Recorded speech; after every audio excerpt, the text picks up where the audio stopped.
France ने सिर्फ 15 सैनिकों है। जर्मनी ने इससे 2 कम 13 सैनिक ग्रीनलैंड में भेजे हैं। इसके बाद बाकी 5 देशों में नॉर्वे, द नीदरलैंड्स और फिनलैंड ने अपने अपने 2-2 सैनिक भेजे हैं। ब्रिटेन ने तो सिर्फ 1 सैनिक ग्रीनलैंड भेजा है।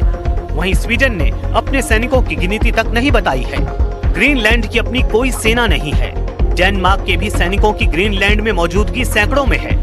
वहीं अमेरिका ग्रीनलैंड में सैन्य बेस बनाकर बैठा है।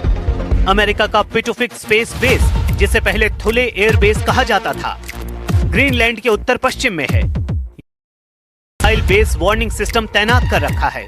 साथ ही यूएस स्पेस मॉनिटरिंग के प्रोग्राम भी यहां से अंजाम दिए जाते हैं। न्यूयॉर्क टाइम्स के मुताबिक पिटुफिक बेस पर अमेरिका के 150 से 200 सैनिक तैनात हैं।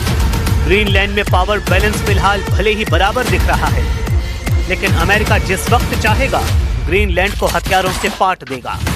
सुपर पावर के लिए धरती के किसी भी हिस्से को दहलाना नामुमकिन नहीं। अमेरिका के जंगी लड़ाकों का तोड़ भी किसी के पास नहीं। लेकिन अमेरिका ग्रीनलैंड को युद्ध से हासिल कर पाएगा, ये भी कहा नहीं जा सकता, क्योंकि ट्रंप ग्रीनलैंड को अमेरिका में मिलाने की बात 2019 से ही कर रहे हैं। लेकिन दूसरे कार्यकाल में उन्होंने ग्रीनलैंड को नाक की लड़ाई बना लिया है। लेकिन ग्रीनलैंड पर अमेरिका को कब्जा करने में बड़ी अड़चन नेटो है। अमेरिका, डेनमार्क दोनों नेटो सदस्य हैं। कानूनन एक नेटो देश दूसरे नेटो देश पर कब्जा नहीं कर सकता। अगर ऐसा किया जाता है तो पूरी तरह अवैध और नेटो संधि के खिलाफ कदम होगा, क्योंकि नेटो के आर्टिकल 5 के मुताबिक सदस्य देश पर हमला सभी 32 देशों पर हमला माना जाता है। अगर कोई बाहरी दुश्मन हमला करे तब भी सभी सदस्य मिलकर दुश्मन से युद्ध लड़ते हैं। ट्रंप और नेटो की कश्मकश के बीच ये बात भी अहम है कि ग्रीनलैंड पर बिना पुतिन के कोई फैसला नहीं हो सकता है। प्रेसिडेंट पुतिन की नजर ग्रीनलैंड पर बनी हुई है।